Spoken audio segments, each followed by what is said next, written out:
The honourable member from Labrador. Thank you, Mr. Speaker. It is with deep sadness that I rise today to pay tribute to a remarkable woman, politician, entrepreneur, and friend. Former MP Kim Rudd, who represented the riding of Northumberland Peterborough South from 2015 to 2019, recently passed away after a long battle with cancer. Kim worked hard for her constituency and for Canadians. She served as a parliamentary secretary, chair of the Health Research Caucus, and on a number of committees. She was a strong supporter of women and of the mining industry and the nuclear industry, knowing that the resource sector was key to climate action. Kim was a fierce fighter in her battle with cancer and used her experience to advocate for new research in ovarian cancer and for women's health. But most importantly, Kim was a wife, a mother, and a grandmother, a loyal and beautiful friend who will be deeply missed. Her hard work and commitment lit the way for others and left this world a better place. Let's carry that torch for Kim in her fight for women and for all Canadians. Today, we send our deepest sympathies to her husband, Tom, her daughters, Allison and Stephanie, their partners, and her 4 grandchildren, and we thank Kim for her contributions to our country. Thank you, Mr. Speaker.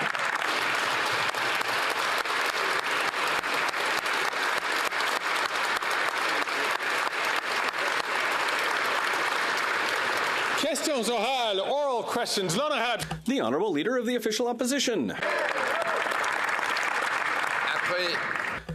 After 8 years of this Prime Minister, he's not worth the cost.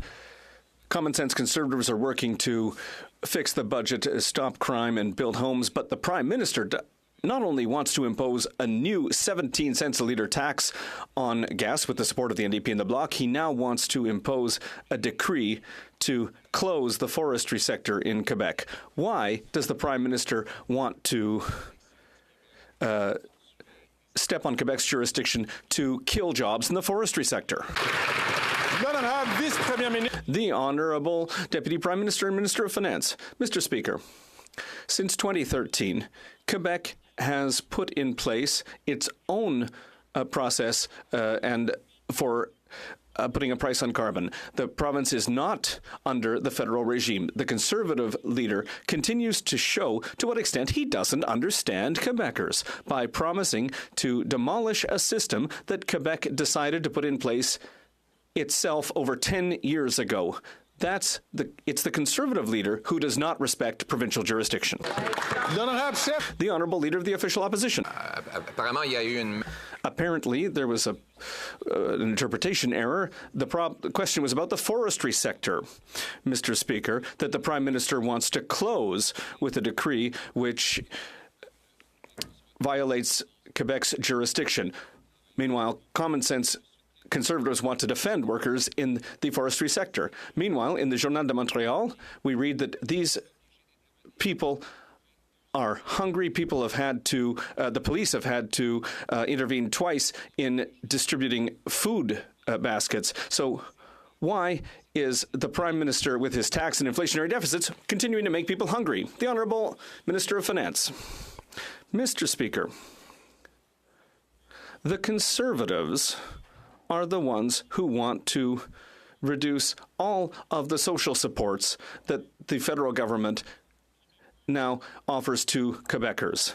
The only thing that the Conservatives understand how to do is cut, cut, cut. They want to cut support for those less fortunate, but we will be there and we will not let the Conservatives cut this necessary aid. The Honourable Leader of the Opposition. While common sense Conservatives are fighting to axe the tax, build the homes, fix the budget and stop the crime, this Prime Minister is promising a cruel April Fool's Day joke, a 23% carbon tax hike on food, gas and groceries. This at a time when the Prime Minister has forced 50 families at CFB at Gagetown, military families, to go to food banks. 2 million Canadians every month going to those same food banks, 8,000 as part of a Facebook group where they share tips on eating out of dumpsters. Will the Prime Minister gain some compassion and some common sense and spike the hike?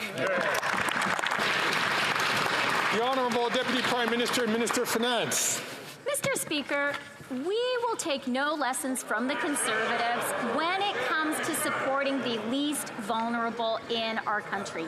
This is the party that wants to cut the Canada Child benefit. This is the party that wants to cut support to our seniors. This is the party that wants to cut early learning and childcare, which supports so many families. They're opposed to dental care. They're opposed to pharmacare, Mr. Speaker. Honourable Leader of the Opposition. Fear and falsehoods to distract from the fact that after 8 years of this Prime Minister, he's not worth the cost, and neither is his carbon tax, which will cost the average Ontario family this coming year $1,674.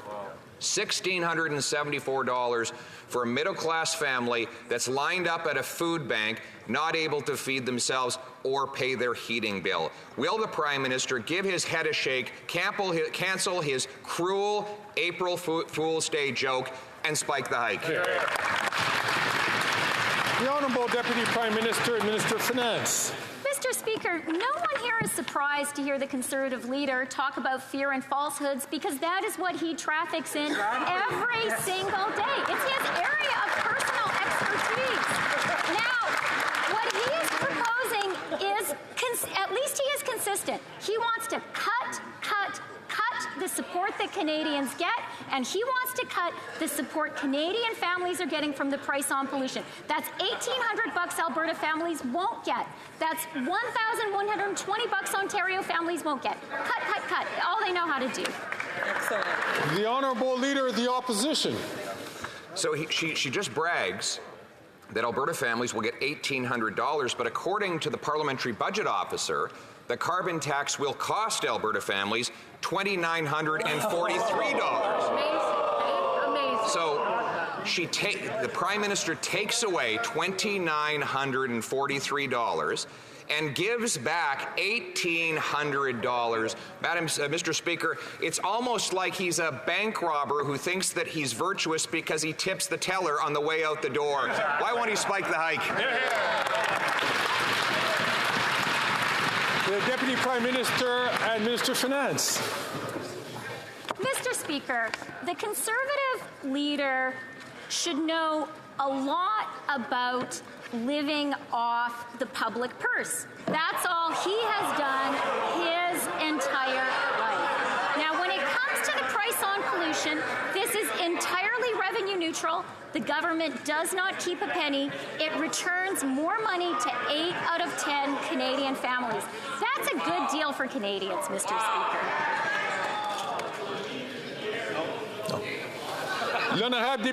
The Honourable Member for La Prairie.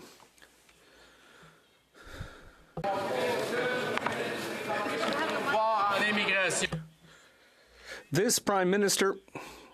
sorry, I'll interrupt the member from La Prairie, but his microphone wasn't on, so I will ask the Honourable Member from La Prairie to restart from the beginning, please. On Friday, the Premier of Quebec met with this Prime Minister to ask for full power for Quebec when it comes to immigration. And this Prime Minister said, no, but that's not all. Did the Prime Minister commit to adjusting immigration levels to meet the ability to welcome people? No. Did he commit to doing his fair part to helping with asylum seekers? No. Did he commit to accelerating the processing of requests and the granting of work permits? No. All day he said, no. If he doesn't want to deal with immigration, why is he preventing Quebec from doing it? The Honourable Minister of Immigration, Citizenship and Refugees. Thank you, Mr. Speaker. There is no country in the world, no federal state in the world, which would give all immigration powers to a federated state. We have a major agreement with Quebec that's in place, the Canada-Quebec Agreement, which gives a great deal of power to Quebec. There's responsibility on both sides, Canada and Quebec. We will continue our great relationship with Quebec and continue to work, particularly on the temporary workers file. The Honourable Member for La Prairie. Nobody has ever taught this Prime Minister that he could say yes, that he could be a partner, that he has the responsibility to bring solutions and compromises to meetings on immigration. And yet, there's no additional power for Quebec, no money for asylum seekers, no help with welcoming, no accelerating work permits or processing of requests. not even any thoughts, any ideas on the ability to welcome people. And, you know, the Prime Minister said that he found his job difficult and maybe boring on the weekend. Is that why he's not doing it? The Honourable Minister of Immigration.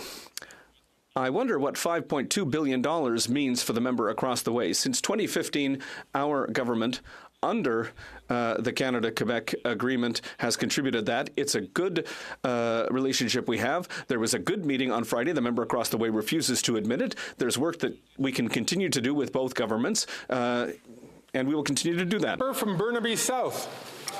The people of Gaza are facing unspeakable violence. Thousands of children have been killed, and vital supplies like food, medicine, and water are scarce. Today, the NDP is calling on the government to do everything in its power to stop the violence and release the hostages. Will the Prime Minister vote today for peace? The Honourable Minister for Foreign Affairs. Mr. Speaker, I agree with my honourable colleague. The violence must stop. Hostages must be released. Humanitarian aid must go into Gaza. We need to make sure that Israeli and Palestinian civilians are protected. And that is the position of the government. We will be there to make sure that there is long-term peace in the region, and of course to make sure that there is to make sure that the Jewish community and the Muslim community and all communities across the country are well secured and can live peacefully here as well at home. The Honourable Member for Burnaby South. Canadians are watching, and they're going to see how this government votes. La violence qu'on voit en Palestine. The violence that we're seeing in Palestine and Gaza cannot continue. Civilians are being killed for crimes they did not commit. Our motion calls for actions that the Liberals can take to promote peace and justice in the region. Will the Prime Minister vote for peace, yes or no? The Honourable Minister of Foreign Affairs. Thank you, Mr. Speaker. Our position is clear. The hostages must be released. Humanitarian aid, more humanitarian aid must get into Gaza, and we need to make sure that there is peace and stability in the region. And that is why I was in the region recently, last week. That's why the Government of Canada, the country, Canada, we will continue to be there to work towards all solutions, which will include a two-state solution and recognition of a Palestinian state, but also with the normalization of diplomatic relations with the region. The Honourable Member from Regina Capel. After 8 years, this Prime Minister is not worth the cost. And thanks to his policies, millions of Canadians are visiting a food bank for the first time in their lives. And as if prices weren't high enough already, this Prime Minister is planning a 23% hike on the carbon tax in a cruel April Fool's Day joke. But the tax revolt is happening. 70% of Canadians and 70% of premiers are opposed and fighting back. Like in Saskatchewan, where the budget watchdog has determined that Saskatchewan families will pay an extra $2,620 in the carbon tax. So simple question, where are Saskatchewan families supposed to come up with $2,600 to pay his tax? The Honourable Deputy Prime Minister and Minister of Finance. Mr. Speaker, I have a lot of respect for the former Conservative leader, and he is a proud MP from the province of Saskatchewan, a province that is proud of its Ukrainian Canadian population. Now, last week, the current Conservative leader said in a radio interview, he implied strongly he would cut all economic aid for Ukraine. This is a chance for the MP from Saskatchewan to say, does he support that shameful position? Yes or no? Yes or no? Yes. The Honourable Member from Regina Capel. They desperately don't want to answer for the carbon tax pain they're causing Canadians. And no one is fooled by the ridiculous rebate ruse this government is selling. That's because Canadians know that the carbon tax rebate was specifically designed to exclude all the secondary costs that go up when the producer, the shipper, and the retailer all have to pay their higher share of carbon taxes. And the average income earners, the middle income earners across Canada, are worse off even after the rebate state. $900 worse off in Alberta, $500 worse off in Saskatchewan, $600 worse off in Ontario. Why doesn't the Prime Minister show some compassion and spike the hike?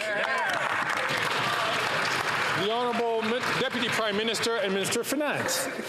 Mr. Speaker, I'm glad to hear the member opposite talk about the rebate, because that is what it is. This is returning money to Canadians. 8 out of 10 families are better off. It is revenue neutral for the government. But I noticed that this Saskatchewan MP, a member of Parliament many of us on this side of the House really respect, someone who is proud to represent the people of Saskatchewan. I'd like to hear him say, does he support his leader's shameful position on Ukraine? Yes or no? The people of Saskatchewan deserve to know. The Honourable Member from Thornhill. Mr. Speaker, after 8 years of this NDP Liberal Prime Minister, food bank usage in Toronto is up 500%. Now they want to hike the carbon tax on gas, on groceries, on home heating by 23%, on their way to quadrupling the tax over the next 6 years.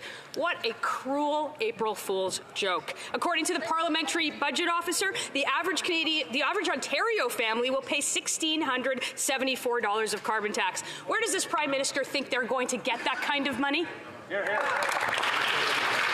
Honourable Deputy Prime Minister and Minister of Finance. Mr. Speaker, Canadians can see through these Conservatives, and they know that the only thing these Conservatives know how to do is cut, cut, cut, and the people who suffer the most are the most vulnerable. They want to cut the Canada Child Benefit. They do not support dental care, which is helping the most vulnerable among us. They do not support early learning and childcare, which is helping make life more affordable for Canadian families. They are going to push, they want to push Canadians into poverty. We won't let them. The Honourable Member from Thornhill. Mr. Speaker, they've already done that, and we're going to cut the taxes. If you give back $1,000 to an Ontario family, but you take $1,674, Liberal math says that's more, but real math says that's less. The Prime Minister doesn't get it. He's not worth the cost, especially for the 300,000 Torontonians who ate in a food bank just last February. They are about to hike taxes by 23% in less than 2 weeks. Why is she the only person in Canada who thinks that raising taxes will lower the cost of food? The Honourable Minister of Finance and Deputy Prime Minister. Mr. Speaker, if the member opposite really believes her rhetoric about supporting Canadian families, why does she think that cutting support for them will help? Why doesn't she support early learning and childcare? Why doesn't she support the Canada Child Benefit, which has helped to lift more than 2.3 million Canadians, particularly children, out of poverty? Why doesn't she support dental care, which is helping the poorest Canadians be able to take care of their health and their teeth? That is Conservative hypocrisy, Mr. Speaker. The Honourable Member from Peterborough-Kawartha. After 8 years of this Liberal NDP coalition, food has never been more expensive. In fact, food is so unaffordable that 50 active serving military families from CFB Gagetown are using the Oromocto Food Bank. This is outrageous, it is shocking, and it is unacceptable. Right. So, for the 100th time, on behalf of all the Canadians and 70% of the premiers in this country, will they spike the hike, axe the tax, and make food more affordable? Yeah! The Honourable Minister for National Defence. Mr. Speaker, that's an extraordinary comment, and I'd like to commend the member for being able to say it with a straight face.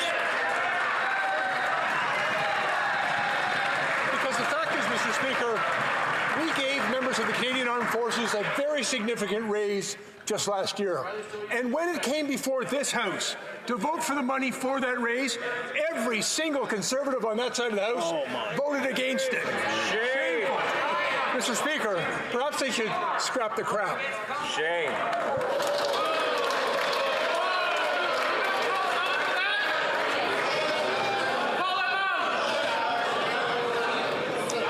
I'm going to ask members to be very judicious in their use of words and to making sure, and I'll ask the Honourable Minister to be very judicious in his choice of words. The honourable member from Peterborough, Kawartha. Mr. Speaker, that's exactly the lack of classy response I would expect from a Liberal member. And the reality is he doesn't know what's going on because clearly he doesn't listen. These are 50 real families accessing a food bank under that Prime Minister's watch.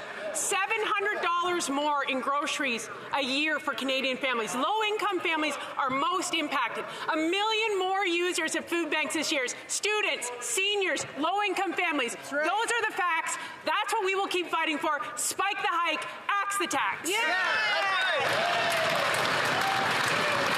The Honourable Minister of National Defence. Mr. Speaker, many people in this House profess to support members of the Canadian Armed Forces, and yet when it came time to put your money where your mouth is, they weren't there. When it came time to vote for a pay raise for members of the Canadian Armed Forces, every single one of them voted against it. Mr. Speaker, that's the height of hypocrisy. Shame. Before I move to the honourable member for Salaberry-Surwa, I would just like to remind all members that when you are answering questions or asking questions, you need to go through the chair. The honourable member for Salaberry-Surwa.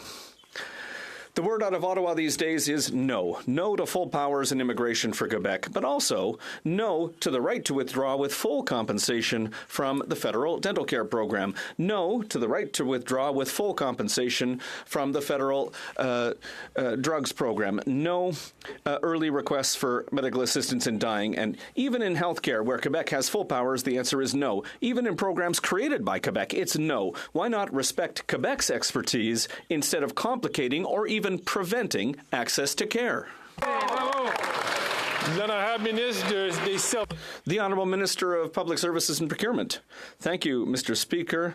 I'm so happy to hear our colleague talk about dental care, the new Canadian dental care program, Mr. Speaker, under which 1.4 million seniors have already asked for access. And of that 1.4 million seniors, over a third are seniors from Quebec. And there are more seniors from Quebec who have made a request with success than seniors from Ontario. And all that is because, Mr. Speaker, we really need this plan to help seniors get essential dental care and also to help make sure that our professionals can take care of people across the country, including in Quebec. The honourable member for Moncton. When it comes to health care, even when Ottawa and Quebec agree, the federal government threatens to say no. Quebec has resigned itself to the insufficient increase in health transfers, and yet Ottawa is threatening to cut if Quebec doesn't meet its conditions in the next 13 days. Even when Ottawa and Quebec have the same goals and when they agree, Ottawa is threatening to hold back the money if we don't sign to approve each one of its conditions. What is the federal government waiting for to give Quebecers their money back? Do we have to beg on bended knee? The Honourable Minister of Transport. Well, you know, Mr. Speaker, who's saying no? It's the Bloc Québécois. They're saying no to collaboration, no to conversations, no to partnerships, no to everything, Mr. Speaker. Meanwhile, the government is working with the government of Quebec to have a fair agreement, and we're very confident that we'll get there by the end of the month, Mr. Speaker. Why? Why? Because it's good for all Quebecers, for everyone except for the Bloc Québécois. L'honorable député de Montcalm. The honourable member for Montcalm. This government has just decided it's going to say no to everything. No to everything all the time. No to Bill 21. No to full power in immigration. No to Quebec's ability to manage health care itself, even though it's exclusive provincial jurisdiction. Imagine, today, they're saying no to Quebec's autonomy when it comes to managing its own fields of jurisdiction, despite the fact that this principle is recognized across Canada. Do the Liberals not realize to what extent they're showing a lack of respect to Quebec? The Honourable Minister of Transport. Does the Bloc Québécois not realize the extent to which it's not showing respect to Quebecers, Mr. Speaker? And, you know, our leader Their leader attacked the Premier of Quebec in a speech. Meanwhile, our leader is meeting with the Premier. The Bloc are the champions of no to agreements, no to discussion, no to collaboration. That's what the Bloc Québécois is. We are going to have an agreement by the end of the month, an agreement that's good for all Quebecers, Mr. Speaker, but not for the Bloc Québécois, apparently. The honourable member from Coastal Bay Central, Notre Dame. Mr. Speaker, Saturday's poll by the Voice of the Common Man revealed that 90% of Newfoundlanders and Labradorians are against the April 1st increase in carbon tax by 23%. Even the Liberal Premier, Fury, he pleaded with the Prime Minister to pause the April 1st tax hike. That's right. Newfoundlanders and Labradorians are sick and tired of these cruel April Fool's jokes. So after 8 years, will this NDP Liberal Prime Minister heed the plead and spike the hike, or will he once again prove that he's simply not worth the cost? The Honourable Minister for Labour. Mr. Speaker, on this side of the House, we will continue. We are absolutely driven to impart upon the people of Canada cold, hard cash in their pockets. That is what this rebate will do. This is not something that's made up. This is not something that's trivial. This is something that Canadians feel in their bank accounts and in their wallets and in their pockets 4 times a year. This is real cash, Mr. Speaker. We will not deny to the people of Canada. Thank you. The honourable member from Foothills. After 8 years, this Liberal Prime Minister is just not worth the cost for Canadian farmers. On April 1st, the Prime Minister is going to increase the carbon tax 23%, and the impact on Canadian food production is staggering. A grain farmer in Simcoe County paid $36,000 in the carbon tax in 1 month. The carbon tax cost a poultry farmer in Alberta $180,000 last year. The food professor, Dr. Sylvain Charlebois, advised the Liberals to spike the hike or see wholesale food costs go up 34%. Wow. Food production is no joke. Will the Prime Minister spike the hike so farmers can afford to grow food? Yeah. The Honourable Minister for Agriculture and Agri-Food. Mr. Speaker, my honourable colleague is well aware that farmers are on the front line of climate change. He's also fully aware that we have a climate change environmental plan. He's also aware that his constituents receive $1,800 a year in their bank account. Is that what you want to cut? $1,800 out of your constituents' bank account? I disagree. Once again, I'd like to remind ministers to make sure that their answers go through the chair. Also invite all members to do that.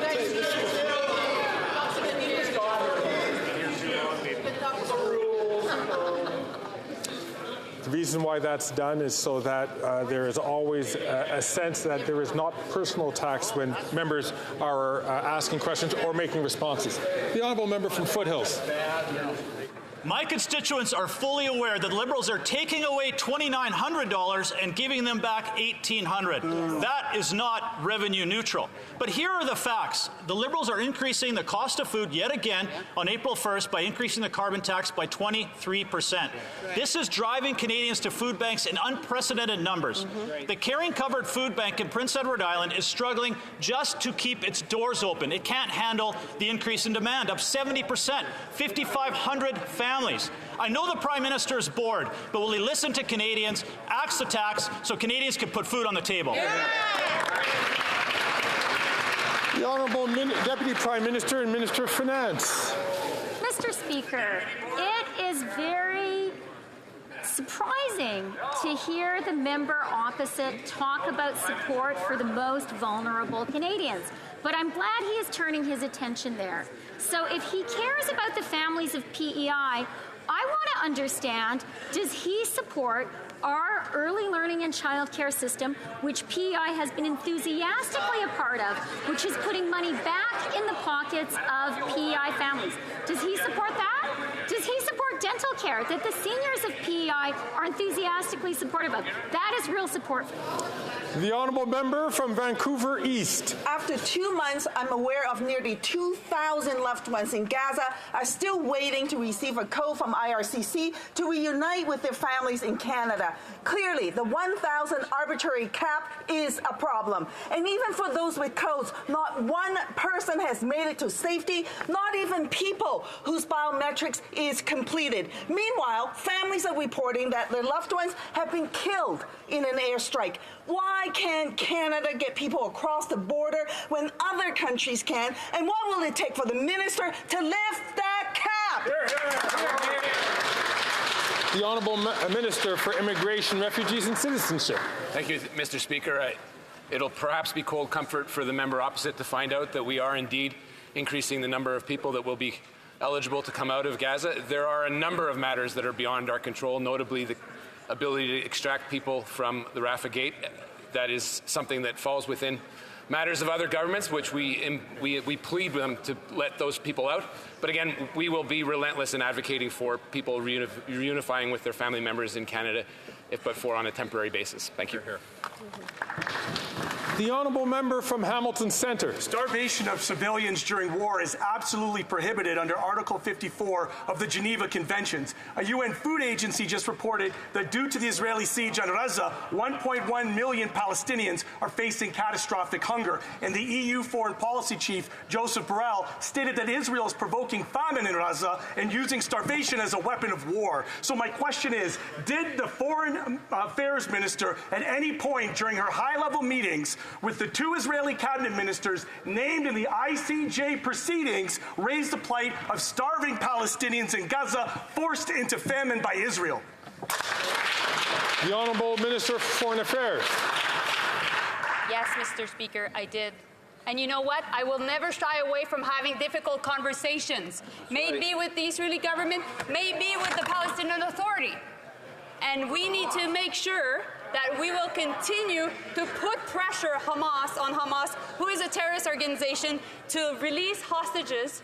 We support the discussions that are happening with Qatar, Egypt, the U.S., to make sure, and of course Israel, to make sure that the hostages are released. And we need to make sure that there's more humanitarian access to Gaza, including the support of UNRWA. Thank you so much. The Honourable Member from Newmarket, Aurora. Mr. Speaker, in recent months, we've heard lots of stories about Canadians with disabilities receiving unacceptable treatment while traveling with Canadian Airlines. Canadians with disabilities have the same rights as all of us. They deserve equal access and to be treated with dignity. The Minister of Transport said it best when he said, "Our airlines need to do a better job for Canadians." So, can he tell us what's happening next? The Honourable Minister of Transport. Mr. Speaker, I want to thank my colleague for his amazing work, and I've been clear. What happened was completely unacceptable. All Kenyans must be treated with dignity and respect, full stop. Airlines have to do better. We all have to do better. And the Minister of Diversity, Inclusion, and Persons with Disability and I want to see action now, which is why I'm announcing an Air Accessibility Summit in Ottawa on May 9th. We have to work together to ensure a more accessible, a more inclusive Canada. This is about fairness, dignity, and respect. The Honourable Member for Mégantic-L'Érable. After 8 years of this Liberal government, Quebec farmers are feeling the pinch. Tax hikes, inflation, and carbon pricing, which the Bloc would like to radically increase, have led to a general feeling of frustration, according to the president of the Union des Producteurs Agricoles. He says with the rise in interest rates plus the increase in input costs, net farm income is plummeting, and we're talking about virtually zero net income in 2024. Will the Liberal and Bloc MPs listen to the farmers' frustration and vote against the 23% carbon tax hike on April 1st? The Deputy Prime Minister and Minister of Finance. Mr. Speaker, I hope that the member across the way understands that Quebec, the province of Quebec, has its own carbon price system. This system was established in 2013 under Quebec's jurisdiction. And I think Quebecers have the right to know if the Conservative Party and the member across the way intend to demolish Quebec's system in place, whether they intend to do this. The Honourable Member for Mégantic-L'Érable. In the St. Lawrence region, 500 farmers escorted by 200 tractors also on the North Shore in Quebec City. It's a real cry from the heart that our farmers are launching across the province. While farm closures multiply, the Liberals, supported by the Bloc, think it's a good idea to raise taxes on diesel, Mr. Speaker. The Bloc Liberal coalition has increased the taxes for those who produce food so that Quebecers can they give up these taxes so Quebecers can continue to eat locally? The Honourable Deputy Prime Minister. Mr. Speaker, I feel that the Premier of Quebec was Mr. Legault and not the member across the way. And it's Quebec that has its own system for carbon pricing. This system is working very well. This system has the support of Quebecers, and the province supports it. We do respect Quebec's jurisdiction and that of the system it's established. The Honourable Member for Louis Saint Laurent. Mr. Speaker, after 8 years of this Liberal government, Canadians know that this government likes to meddle in provincial jurisdiction. Now, the latest attack is on woodland caribou. We support the 1,600 workers in this sector, but now this Liberal Environment Minister wants to meddle in areas that are none of his business. This question is for the Deputy Prime Minister. Will they not tell their Minister of the Environment to put aside his ideological politics and side with the workers instead? The Honourable Minister of the Environment and Climate Change. Thank you, Mr. Speaker. I'd like to remind my honourable colleague that more than a year ago, the Quebec government and the federal government signed a letter together under which we commit to protecting 70% of the caribou's habitat. And this agreement also set out consultations with the Indigenous peoples on this plan. The Quebec government committed to do this, and we expect the Quebec government to respect their word. Thank you. To keep their word. The Honourable Member for Charlesbourg au Saint Charles. Mr. Speaker, the former Judge DeLille was convicted of premeditated murder of his wife in 2012. The decision was upheld on appeal and at the Supreme Court. In 2021, David Lametti intervened to request another trial, saying he was convinced that there had been a miscarriage of justice. But the report from the review group unveiled Thursday that there is no miscarriage of justice. Is the government denouncing the preferential treatment given to former Judge DeLille by the former Minister of Justice, David Lametti? I'd like to thank the member for his question. What I'd like to stress is that we're aware of the situation and we are going to follow up on this. Thank you. The Honourable Member for Saint-Jean. Quebec sets its own immigration targets, they say, and we've said this many times. It's even more unacceptable 2 weeks ago that the minister order his officials to exceed the threshold set by Quebec. It's a serious precedent. From now on, the federal government will interpret Quebec's immigration targets not as a decision but as a suggestion. It's the imposition on Quebec of federal immigration policies inspired by the Century Initiative in direct affront of the spirit of the Canada-Quebec Accord. Will the minister back down and return to discussions with Quebec? The Honourable Minister of Immigration and Refugees. Thank you, Mr. Speaker. I'm ready to answer the question when the member did read if she can reassure me that she did read the accord, the Honourable Member. I'll be pleased to say that I did do so. But the federal government has absolutely no lessons to give Quebec in terms of successful immigration. It's the federal government that has plunged immigrants into the worst housing crisis in recent years, and it's responsible for the service breakdowns for asylum seekers. It's the minister's fault that these people don't have the right to work to meet their basic needs. So no, we're not going to accept him unilaterally increasing immigration targets chosen by Quebec. Once again, will the minister respect Quebec's choices? The Honourable Minister of Immigration. Mr. Speaker, I have a question to ask the member across the way. What does she say to Quebec families who are waiting to be reunited with their families and their loved ones? The Honourable Member from South Surrey, White Rock. In British Columbia, the carbon tax is going up 23% on April 1st. After 8 years of this NDP Liberal government, middle-income families are depending on food banks. They receive absolutely nothing, no federal tax rebate, no provincial tax credit. But they do get higher prices for food, gas, and heating.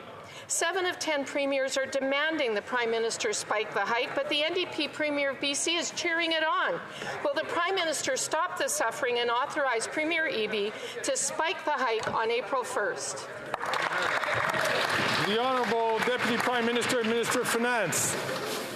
Mr. Speaker, as with the Conservative Quebec MPs, we are hearing a question that demonstrates either profound ignorance or profound disrespect of the system that the province of BC put in place.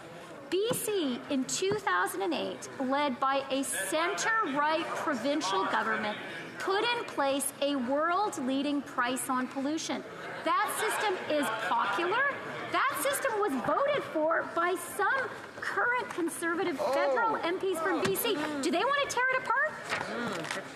The Honourable Member from South Surrey, White Rock. Thank you, Ms. Speaker. We absolutely do, because that was a baloney answer from this minister, and that's what we're getting from the BC Premier as well.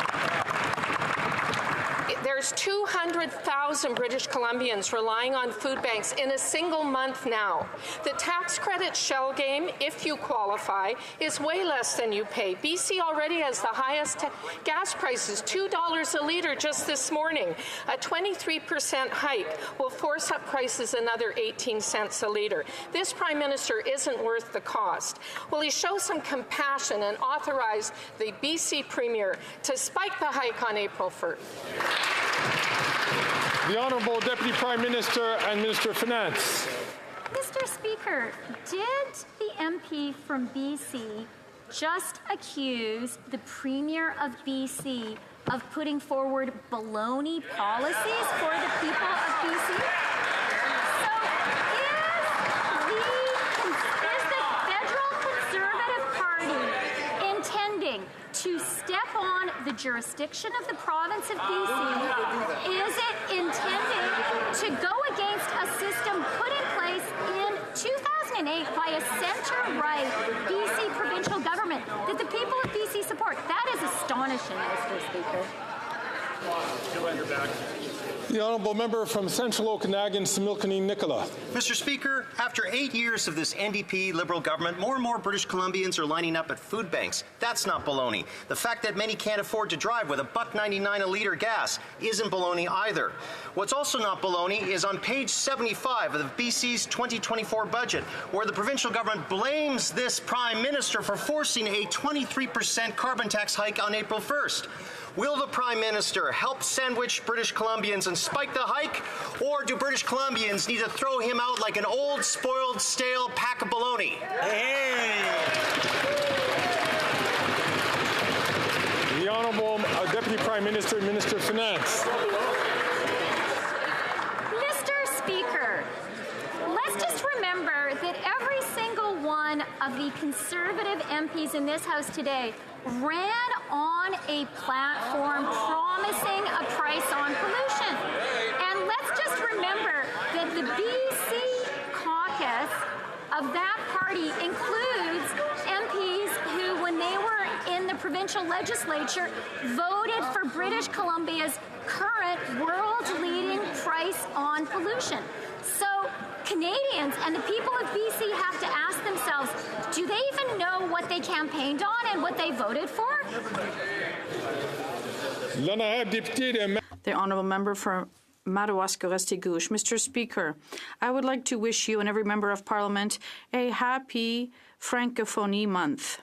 Mr. Speaker, in the last budget, our government announced its action plan for official languages with significant measures that include a historic $4.1 billion to help official language minority communities across Canada, including Acadia and New Brunswick. Could the Minister of Official Languages tell us about recent measures announced for the Francophonie Month? The Honourable Minister of Official Languages. Mr. Speaker, I'd like to thank my honourable colleague for his tireless work on behalf of Acadians and the Canadian Francophonie. Our government is making record investments in official language minority communities. Last week, we announced a $62.5 million boost for more than 300 organizations across the country. And with these investments, we're ensuring strong, vibrant, and diverse communities. I'd like to join my colleague to wish you and everyone here in this House a happy Francophonie Month. The honourable member from Leeds, Grenville, Thousand Islands and Rideau Lakes. This NDP Liberal government has been trying to cover up the full cost of their $60 million Arrive scam. And after 8 years of this Prime Minister and his NDP Liberal government, they're not worth the cost or the corruption. And he's been hiding the documents, and we've been hearing the paper shredders, but his homework is due today. So the question is to the Prime Minister, at what time will he respect the common sense Conservative motion that was passed by this House and deliver all of the documents and the full cost of his Arrive scam scandal? The honourable Minister for Public Works. Thank you, Mr. Speaker. As many ministers, including the CVSA minister, has said often, what happened during COVID-19 when regarding the application was unacceptable, despite the fact that it was built in a moment at which it was important for public servants to be efficient and acting quickly. Unfortunately, some of the rules were not followed, and there's more work to do, although much of the work that the Auditor General asked us to do has already been implemented. The honourable member from Leeds, Grenville, Thousand Island, Rideau Lakes. Well, what the Auditor General asked in terms of information, this government didn't even want to provide. That's why they voted against having the Auditor General investigate this Prime Minister's $60 million Arrive scam. It's clear that after 8 years of this NDP Liberal government that they're not worth the corruption or worth the cost. That $60 million, Speaker, was for outside consultants. It wasn't for public servants who needed to act quickly. It was for Ottawa insiders who were getting rich, being made millionaires while Canadians struggle and are now lined up at food banks. This Prime Minister's had weeks. He won't stand up, but we've ordered him to provide the documents. At what time will they be provided? The Honourable Minister for Public Safety. Mr. Speaker, from the very beginning, our government has been transparent with Canadians and with Parliament. We've had officials, we've had ministers appear before parliamentary committees. We understand the concern that Canadians have around the appropriate use of taxpayers' money. And Mr. Speaker, in spite of my friend's pessimism, I don't share his view that this government will always continue to be transparent with Canadians around this matter. The honourable member from Fort Saskatchewan, Sherwood Park. After 8 years, the Arrive scam scandal has made clear again that this NDP Liberal government and this Prime Minister are not worth the cost or the corruption. That's right. Liberals gave GC Strategies $20 million for Arrive scam alone. Now, last week, Christian Firth from GC Strategies revealed that he got at least $2,600 per hour for subcontracting. Canadians are struggling to put food on the table, and Liberals are giving well-connected consultants multi-millions at $2,600 per hour. Unbelievable. Simple question. Do Liberals believe that $2,600 per hour was a reasonable rate? Wasn't reasonable. The Honourable Minister for Public Safety. Mr. Speaker, as my colleague knows very well, there are internal investigations being conducted into all these matters. We welcome the report of the Auditor General. The RCMP is investigating some elements of this matter. And Mr. Speaker, if at any time people have misused taxpayers' money or contractors have claimed taxpayers' money for work they didn't complete, of course the government will demand refunds as is appropriate. The honourable member from Cloverdale, Langley City. Mr. Speaker, earlier this month, legislation was introduced in the other place, which that affirms the Government of Canada's recognition of the Haida Nation as the holder of inherent rights of governance and self-determination. These types of bills are needed as we move forward on the path of reconciliation with Indigenous communities. Can the Minister of Crown Indigenous Relations tell us what this means for the Haida Nation located on the Haida Gwaii Archipelago off British Columbia's north coast? The Honourable Minister for Crown Indigenous Relations. Mr. Speaker, this marks a historical milestone for the Haida Nation. It is 50 years in the making, and it would rightfully recognize the Council of the Haida Nation as the government of the Haida people. This long overdue step solidifies Haida's authority, ensuring the protection of the beautiful lands and waters of Haida Gwaii for generations to come. I'm grateful to the nation for their collaboration and the member from Cloverdale, Langley City for this question, as well as his leadership on the INAN Committee. We will keep working to uphold the rights of the Haida Nation, Mr. Speaker. Thank you. The honourable member from Nanaimo, Ladysmith. Mr. Speaker, for 5 months, the Liberals have sat idly by while 30,000 civilians in Palestine have been killed, most of which have been women and children. It's devastating. Canada needs to take a stand for peace so that no one else is killed, not sitting on the sidelines. We need a ceasefire, real humanitarian aid, and the release of all hostages. Will the Liberals finally join so many across Canada and New Democrats by voting in support of our motion for peace and justice? The Honourable Minister for Foreign Affairs. Thank you, Mr. Speaker. I would like to thank my colleague for her important question. Indeed, we believe in peace and stability in the region, and it starts with the release of all hostages. We need to make sure that humanitarian aid gets into Gaza.